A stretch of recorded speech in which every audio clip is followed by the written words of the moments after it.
வணக்கம். இந்த பதிவு வந்து நம்ம இளைய தளபதி விஜய் இன்றைய அரசியல்வாதி, வருங்கால முதலமைச்சர் அப்படின்னு என்னோட ஒருத்தனோட குரல். நான் யாரையும் சேர்த்துக்க விரும்பலை. மற்றவங்க என்ன நினைக்கிறாங்களோ அது எனக்கு தேவையில்லை.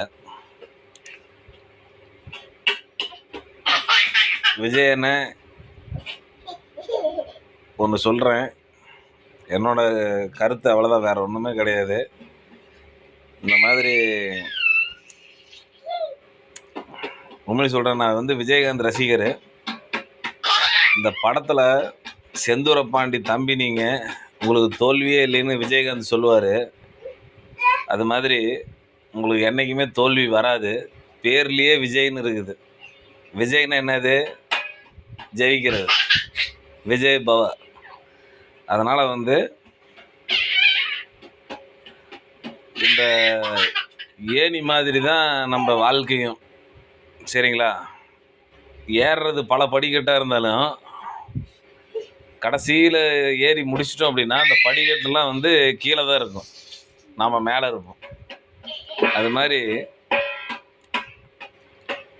மக்களுக்கு நீங்கள் நல்லது செய்யணும்னு முடிவு பண்ணி வந்ததே பெரிய விஷயம்.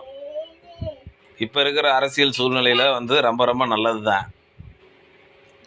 என்னோடய வாழ்த்துக்கள். கண்டிப்பாக நீங்கள் வந்து ஜெயிச்சு நம்ம தமிழ்நாட்டுக்கு முதலமைச்சராக வரணும் அப்படின்னு என்னோட ஆசை தான், இல்லைன்னு சொல்ல வரல. நீங்கள் கண்டிப்பாக வருவீங்க, சரிங்களா? அப்படிங்கிற ஒரு சின்ன நம்பிக்கை என் மனசில் இருக்குது. ஏன்னா பெருசாக நம்பிக்கை வச்சுட்டோம்னா கூட இருக்கிறவங்களாம் என்ன சொல்லுவானுங்கன்னா, ஏன்னா அன்றைக்கி என்ன அப்படி இழந்த அப்படின்னு சொல்லுவானுங்க. தோல்விங்கிறது பலமுறை, ஜெயங்கிறது வந்து ஒரு முறை தான். நம்ம அந்த ஒரு தாட்டி ஜெயிக்கிறதுக்கு தான் பல முறை தோல்வி சந்திக்கிறோம்.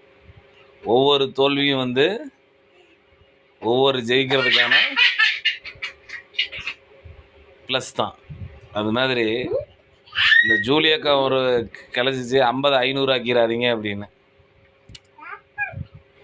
அதுக்கு இன்னும் நிறைய சொல்ல வேண்டியதெல்லாம் இருக்குது. ஏன்னா வீடியோ வந்து 3 நிமிஷத்துக்கு மேலே போட முடியாது. ஏன்னா நான் கொஞ்சம் பேசுனா கொஞ்சம் விரிவாக்கமாக பேசுவேன், தெளிவாக புரிகிற மாதிரி. அதுதான் எனக்கு பிடிக்கும். ஏன்னா யூடியூப்பில் 3 நிமிஷம் தான் வீடியோ, அதனால் போட முடியாது. இருந்தாலும் என்னோடய ஓட்டு உங்களுக்கு தான். All the best.